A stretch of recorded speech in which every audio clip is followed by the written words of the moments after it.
भगत सिंह के नाम से पहले पंजाब एक जख्म बन चुका था। 1829 में पंजाब अपनी आजादी खो बैठा। ताकतोर सिख सल्तनत पहले ही महाराजा रंजीत सिंह की वफात के बाद कमजोर हो चुकी थी। बरतानवी इस मौका से फायदा उठाने के लिए तैयार थे। 2 सख्त जंगों के बाद उन्होंने सिख फौज को शिकस्त दी और पंजाब पर कब्जा कर लिया। एक फख्र से भरा हुआ मुल्क कर गया। बरतानवी परचम लहराया गया। बहुत से लोगों के दिलों में कुछ टूट गया। पंजाब अब अपने लोगों के जेर हुकूमत नहीं रहा, ये अजनबियों के जेर कंट्रोल था। बरतानवी हुक्मरान होशियार थे।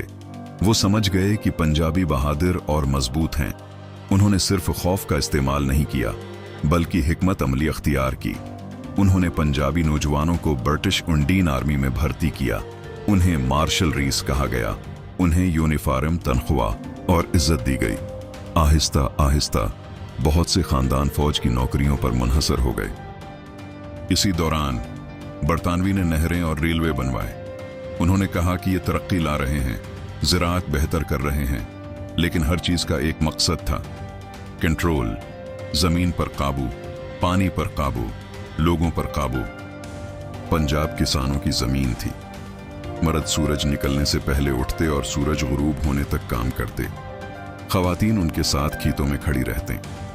बच्चे भी वालिदीन की मदद करते। जिंदगी सादा मगर ईमानदार थी। फिर भारी जमीन के टैक्स लगाए गए। अगर फसल खराब हो जाती तो भी टैक्स देना जरूरी था। जो किसान नहीं दे पाता उसकी जमीन छीन ली जाती। सोचें, वही जमीन जिस पर नस्लों से काम होता रहा एक लम्हे में चली जाए। खानदान कर्जों में डूब गए, सिराफ ताकतूर बन गए। बरतानवी उसे कानून कहते, लोग उसे जुल्म। 1800 की दहाई के आखिर में तब्दीली आना शुरू हुई। तालीम फैलने लगी, अखबार शाया होने लगे। नौजवान दुनिया के दीगर इलाकों में आजादी की तहरीकें पढ़ने लगे। वो सवाल करने लगे, हम अजनबियों के जेर हुक्मरानी क्यों हैं? हम अपने मुल्क को खुद क्यों नहीं चला सकते? पंजाब में आवाजें बुलंद होना शुरू हो गईं। रहनमा हुकूक और खुद इज्जती के बारे में बात करने लगे। उनमें लाला लाजपत राय शामिल थे, जिन्होंने लोगों को मजबूत रहने और खुद मुख्तारी का मुतालबा करने की तरगीब दी। बरतानवी ऐसे खतबात पसंद नहीं करते थे, लेकिन एक बार जहन में आज़ादी का ख्याल आ जाए, उसे ख़त्म करना मुश्किल है। 1914 में पहली आलमी जंग शुरू हुई। बरतानिया को फौजियों की ज़रूरत थी। पंजाब ने सैकड़ों हजार नौजवान भेजे ताकि ब्रिटिश एम्पायर के लिए जंग लड़ें। गांव ने अपने बेटे भेजे, माएँ अपनी आंखों में आंसू छिपाती रहीं। बरतानवी वादा करते कि जंग के बाद भारतीयों को ज्यादा हुकूक और इस्लाहात मिलेंगी। जंग 1918 में खत्म हुई, लेकिन वादे पूरे नहीं हुए। आजादी की जगह पंजाब पर मजीद कंट्रोल बढ़ गया। 1919 में बरतानवी ने रोल्ट एक्ट पास किया। इस कानून के तहत कोई भी बगैर ट्रायल गिरफ्तार हो सकता था। कोई सबूत जरूरी नहीं, वकील की इजाजत नहीं, अपील नामुमकिन। लोग रातों रात गायब हो सकते थे।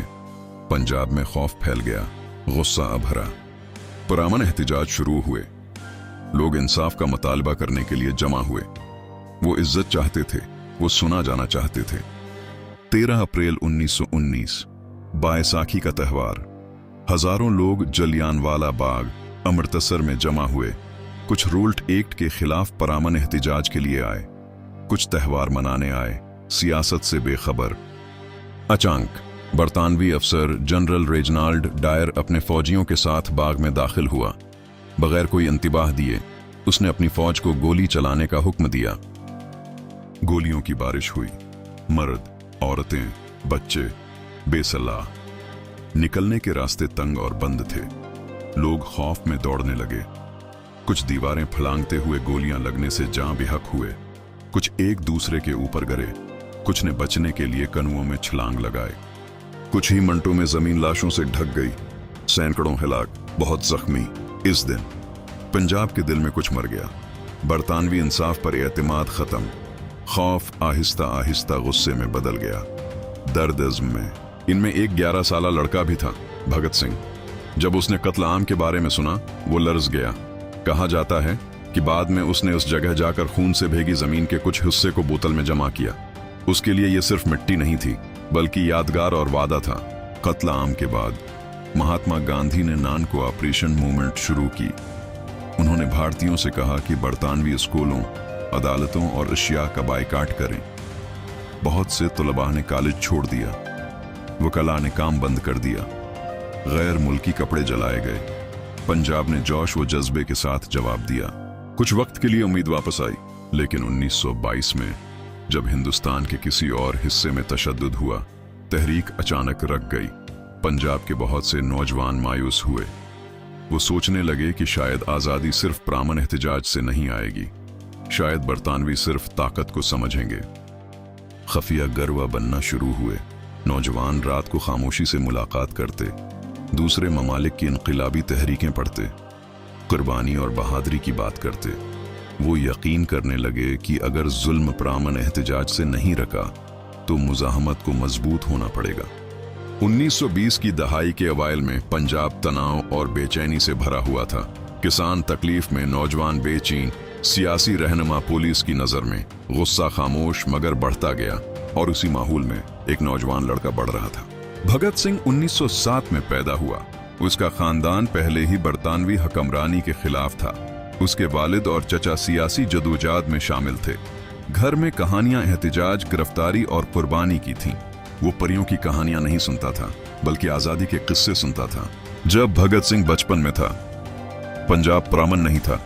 ये जख्मी जमीन थी, इज्जत की तलाश में। ये किसी बहादुर के इंतजार में थी जो खौफ के बगैर खड़ा हो। भगत सिंह के इनकलाबी बनने से पहले पंजाब पहले ही एक जख्मीदा जमीन और आग में बदल चुका था। और जब एक जमीन काफी देर तक जुल्म सह लेती है, वो ऐसे बेटे पैदा करती है जो कभी नहीं झुकने देते। लेजेंडरी भगत सिंह की मुकम्मल कहानी जानने के लिए हमारे चैनल को सब्सक्राइब करें और आने वाली अक़सात का इंतजार करें।